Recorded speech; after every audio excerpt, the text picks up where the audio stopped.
सेवक का आपका 20 मई को जो आपका नोटिफिकेशन है वो आपका आया हुआ है और यहाँ पर जो आपके रजिस्ट्रेशन है वो 22 मई से 11 जून के बीच में आपके होंगे।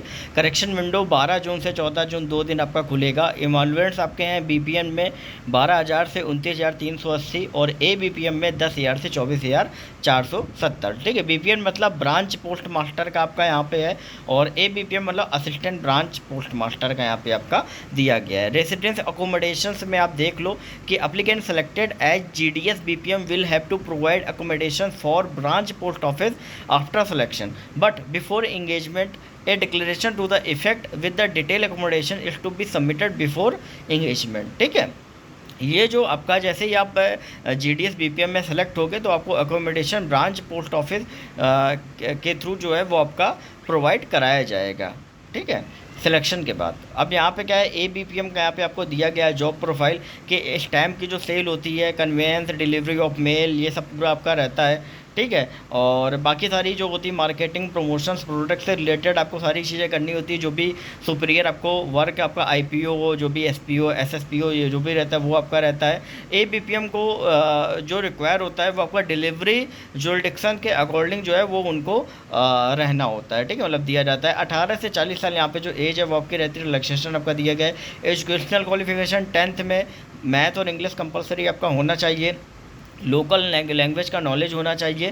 साथ ही साइकिलिंग, कंप्यूटर और का नॉलेज जो है वो आपको होना चाहिए। ठीक है, और कोई ऐसा रहने का साधन वगैरह जो है वो आपका होना चाहिए। ठीक है, अब यहाँ पे आपका डिसेबिलिटी वगैरह का आपको यहाँ पे दिया गया है, ऊपर क्राइटेरिया दिया गया है। अब किस तरीके से अप्लाई करें, ये भी आपका सिलेक्शन क्राइटेरिया भी यहाँ पे आपको अलग अलग दिया हुआ है कि किस किस तरीके से अप्लाई कर सकते हैं। और जो आपके मार्क्स होंगे मार्कशीट में, उसी हिसाब से आपका जो सिलेक्शन है वो आपका कंसीडर किया जाएगा। अगर ग्रेडिंग पॉइंट है तो उनको किस तरीके से कंसीडर होगा वो भी यहाँ पे दिया गया है।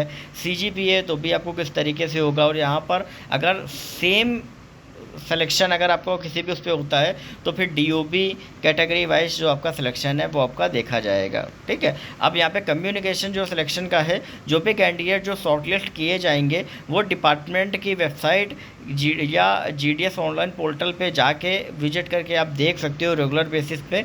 नहीं तो यहाँ पर आपको सारी जो भी चीज़ें हैं वो आपको बताई जाती रहेंगी। ठीक है, और यहाँ पे एक चीज़ जो है यहाँ पे आपको दे दी गई कि शॉर्टलिस्टेड कैंडिडेट जो है वो डॉक्यूमेंट वेरिफिकेशन के लिए बुलाया जाएगा और जो शॉर्टलिस्ट कैंडिडेट्स हैं उनको 15 दिन के अंदर अंदर डॉक्यूमेंट जो है वेरिफिकेशन के लिए उनको सबमिट करने होंगे। ठीक है, तो ये कुछ पूरा दिया गया है और पूरा 5 दिन का एक्सटेंशन जो है वो आपका डॉक्यूमेंट वेरिफिकेशन के लिए अगर कोई चाहता है तो 5 दिन का एक्सटेंशन जो है वो यहाँ पे आपको दिया गया। बाकी कुछ इंस्ट्रक्शंस वगैरह दिए गए हैं, इंपॉर्टेंट नोट्स है, इतना कोई ज़रूरी वो नहीं है। तो यहाँ पर आपको दिया गया है कि वैकेंसी पोजीशन जो यहाँ पे मांगी गई कि भाई कौन वैकेंसी कहाँ पे है, क्या कैसा क्या।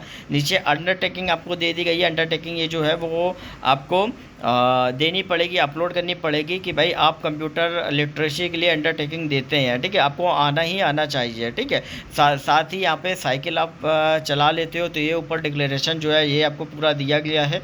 ठीक है, और यहाँ पे बाकी जो अंडरटेकिंग है वो आपको दे दी गई। तो ये पूरा जो है वो आपको यहाँ पे दिया गया है। और बाकी इसके अलावा कोई भी अगर रहेगा तो वो मैं आपको टाइमली बताता रहूँगा। चैनल को सब्सक्राइब करके बेल नोटिफिकेशन कॉल पर करना मत भूलें।